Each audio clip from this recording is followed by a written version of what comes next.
Titi Puspa dipanggil presiden. Hah? Begitu aku nyanyi. Hah? Suaramu apik tenan, nggak pakai mic gitu. Weh, suaranya apik banget. Mulai hari ini Titi Puspa menjadi penyanyi istana. Pikir-pikir apanya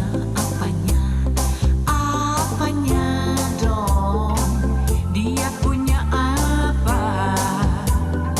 Sungguh mati aku tertarik. Mungkin itu rambutnya. Lagu itu saya yang membuat. Saya kepingin Bapak mendengarkan satu aja. Anak-anak sudah saya bawa, Pak. Boleh, 2 juga boleh. Wah, boleh dong. Bapak duduk di sana, lenggah di sana. Oh, biar mendengar. Ya.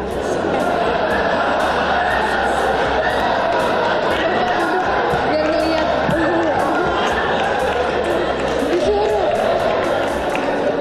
Ini Bu Titi, ini presiden disuruh-suruh.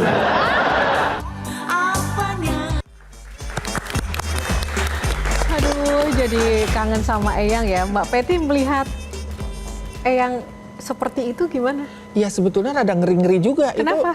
Itu sebetulnya karena kekaguman beliau, kemudian juga spontan dan mungkin ada latahnya gitu. Jadi ngomongnya tuh ya terus saja gitu. Semangat sih yang Semangat, pasti. Dan memang. satu hal pemirsa, bahwa Eyang Titi ini adalah seorang musisi, penyanyi, bahkan bisa dibilang diva istana dari masa ke masa, dari Presiden Soekarno sampai dengan sekarang Presiden Jokowi dan juga Presiden Prabowo, beliau juga masih eksis begitu. Nah, tadi adalah kisah-kisah beliau terus ada dan dihadirkan di setiap acara-acara istana. Bahkan tidak hanya itu, Eyang Titi pun juga sering tampil juga di acara-acara kenegaraan lainnya atau di acara provinsi. Waktu itu ada Bang Yos dari tahun 97 sampai 2007, Ya, 10 tahun ya, nggak pernah absen ya Eyang sama-sama Bang Yos mengisi acara bernyanyi di situ. Jadi hubungan saya sama Mbak Titi itu ibaratnya sudah seperti kakak adik gitu. Jadi kalau manggil saya dek gitu, aku juga mbak gitu kan. Dan kalau ngomong sama saya itu pasti pakai bahasa Jawa gitu. Jawa, dan acara-acara seperti ulang tahun saya, ulang tahunnya Pak Rini di rumah, tentunya rumah dinas ya. Ulang tahun DKI atau pas rame-rame tahun baru di Ancol gitu, banyak pasti beliau hadir. Ada nggak satu momen saja Bang Yos yang tidak pernah terlupakan? Waktu itu Bang Yos kan menjadi gubernur DKI Jakarta ya waktu itu, dengan Eyang Titi yang tak terlupakan? Ya, ingat saya ada momen gini ya. Ntar dulu ya. Nah, saya hari Minggu, saya sama Pak Rini ke kebun di sana. Kebun saya itu jauh di lereng Gunung Salak ini kan, Tenjolaya namanya. Jam menginap Sabtu, nginep ya, terus minggunya kan jam 10 saya ditelepon ajudan Presiden Megawati, si Kolonel Edi Pramono lah, adiknya Bu Almarhum Ibu Ani ya? Ibu almarhum minta, Pak, Ibu Presiden mau lihat kebunnya Bapak. Jangan, nanti kesasar-sasar, aku udah bingung kan. Saya kirim ajudan saya, baru nanti biar dituntut, biar dia nyasar gitu. Karena aku kan bayangin yang nggak bagus lah. Nanti presiden pakai konvoynya nyasar kemana-mana kan. Nah terus mau saya acarakan apa di kebun saya ini kan. Beliau kan senang nyanyi-nyanyi juga gitu kan. Jadi saya memang sudah ada lengganan organ tunggal gitu kan ya. Terus penyanyi siapa ya? Nggak ada lain, Mbak Titi sudah saya telepon kan. Mbak, sampean pokoknya sekarang dandan seanane gitu, seadanya gitu. Mau arkone dia aku, udah pokoknya sandan aja, nanti ada yang nyamperin gitu kan. Kalau nggak disamperin, dituntun kan mesti nyasar kan. Dan jadi terjadilah dalam posisi yang seperti itu pun ya, beliau tuh rela gitu kan, ngorbankan kepentingan pribadinya gitu. Gitu. Dan padahal belum ngerti kan mau acara apa ini kan gitu kan. Aku nggak sempat ngomong. Jadi pada saat jam 1 persis ya, Mbak Titi organnya sudah ada, baru datang ini masih pasang-pasang gitu. Ibu Megawati sama Mas Taufik datang. Nah, jadi kalau ada beliau itu selalu suasana itu cair gitu, jadi nonton bisa membuat beliau itu kan bukan nyanyi semua lagu bisa ya, tetapi juga bisa membuat joke-joke itu kan juga kekelen kita kalau ada beliau itu. saking lucunya begitu ya. Itu yang paling mesarnya itu loh, orangnya ya lebih senior dari saya, dipanggil kayak gitu terus berangkat seadanya. Hanya Eyang Titi yang manggil Bang Yos Dek ya? Sampai 4 jam loh. Mbak Mega itu sampai 4 jam di saya karena terhibur juga sama Mbak Titi ini. Setelah Tapi ada satu kisah waktu saya mau buka karaoke itu kan ngurus izinnya itu susah gitu. Maksudnya ada kerepotan gitu waktu itu yang apa namanya? Waktu itu Izin. telepon. Iya.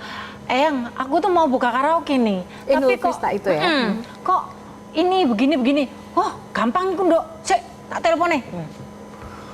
Langsung tak dengerin teleponnya, ternyata sama Gubernur. sama Bapak Gubernur. Dek iku Inul Lah. Oh ya wes Mbak Ti, kon rene Mbak Ti gitu. Udah langsung eksekusi gitu. berdua, jadilah itu. Oh, Gitu. itulah yang membuat Actionnya. Jadi actionnya itu di dalam action kisah langsung. hidup saya itu semuanya ada part-partnya yang apapun itu ada di kehidupan pribadi, di dunia bisnis dan Iya. karir. Tapi sejak saat itu Mbak Inul kok cenderung mungkin agak mundur dari dunia nyanyi dan entertainment. Apakah juga saran dari Eyang atau gimana? Enggak juga, kalau Eyang sih bilangnya kamu harus tetap eksis, tetap nyanyi. Cuman ada di mana bagian-bagian kamu memang harus menunjukkan kualitas gitu. Yang ngawal kamu ini banyak orang yang sayang gitu. Ada Bang Yos, ada Eyang Titi, ada ini. Jadi kamu itu harus bisa membawa diri kamu itu jangan kayak yang kemarin-kemarin supaya orang itu melihat bahwa ada sosok yang memang di belakang layar itu yang meng-create kamu itu jadi lebih, ya istilahnya kalau zaman saya itu lebih eksklusif lah gitu. Contoh Tetap konkretnya nyanyi. dari aspek apa Mbak? Penampilan kah? Semuanya. Semuanya? Kalau yang itu Dari ujung rambut sampai ujung dari kaki? ujung rambut sampai ujung kaki, dari ngomongnya berhadapan dengan siapapun, walaupun itu, makanya saya bilang mentor karena ada sekolah kepribadian, tapi saya nggak perlu karena sudah ada Eyang yang mengajarin.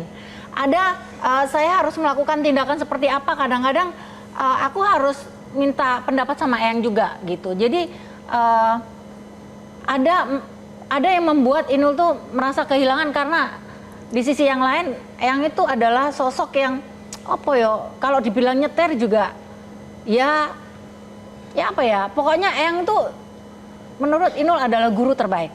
Pernah dia cerita sama saya, Mbak, aku udah bilangin Inul, Nul, kowe nek nyanyi saiki sikilmu ojo kok tekek nang loudspeaker katanya. Oh nggak boleh naik ke loudspeaker kakinya. Saiki nek saiki nek kowe nyanyi sikilmu ojo kok tekek nang loudspeaker. Oh mama ngomong gitu, bagus mah, bagus. Jadi kadang-kadang ada bocoran dikit-dikit gitu, tapi nggak semua. Ada nggak yang dibilang Eyang tentang Mbak Inul tapi yang mungkin Mbak Inul nggak tahu gitu? Saya nggak terlalu nyelidik sih soalnya, nggak terlalu karena tugasnya dia kan banyak tuh, bererot tuh, jadi nggak pernah kita, ya pokoknya saya sih sudah mengikhlaskan dalam arti ibu saya ini sebetulnya punya tugas khusus ya, yaitu tadi Anaknya banyak gitu. memanusiakan Anak manusia, banyak iya. gitu. Dari mana dan kapan Mbak Peti menyadari ibunda memiliki tugas khusus itu? Sejak kapan? Sejak waktu tahun berapa itu ibu saya nganterin ibu saya nyanyi ke Monas pakai mobil, terus nggak tahu ada rombongan pakai baju putih-putih itu gebuk mobilnya ibu saya karena saat itu ibu saya sudah mulai membela Inul. Saya cuma diem aja, saya liatin dia juga tenang. Saya bilang, Mam, are you sure Mama mau belain Inul terus? Ini kan udah kayak gini. Iya, udah. Di situ ya saya harus jaga privasi dia dan saya tidak bisa menguasai segalanya dari ibu saya karena saya tahu dia punya tugas khusus. Apakah pemandangan itu juga Mbak lihat sejak kecil atau sejak kapan? Ya, jadi pemandangan itu sejak waktu Ida Royani masih pakai kaos kaki, Vivi Sumanti pakai kaos kaki. Ibu saya kan rumahnya di Jalan Sukabumi cuma 110 meter persegi bekas garasi. Nah dia itu kalau lihat penyanyi-penyanyi kecil itu dia bangga, dia senang. Yuk tidur di sini di tempatnya Tante Titi. Terus mereka kan kamar cuma 2, mereka tidur di tempat tidurnya ibu saya di sofa. Jadi udah sejak itu memang. Jadi kami sudah sangat maklum. Nah kali ini saya juga penasaran ya. Kalau melihat dari kisah Bang Yos, Mbak Inul dan juga Mbak Peti tadi sebegitu akrab, dekat dan sangat rutinitas itu tidak lepas dari sosok Eyang. Ketika sekarang Eyang sudah tiada, 17 hari beliau sudah berpulang, apa yang paling berubah? Tapi nanti jangan dijawab dulu, kita jeda dulu sesaat lagi. Q&A masih akan kembali, tetaplah bersama kami. Karena setiap pertanyaan selalu ada jawaban. Jelajahi cara baru mendapatkan informasi. Download Metro TV Extend sekarang.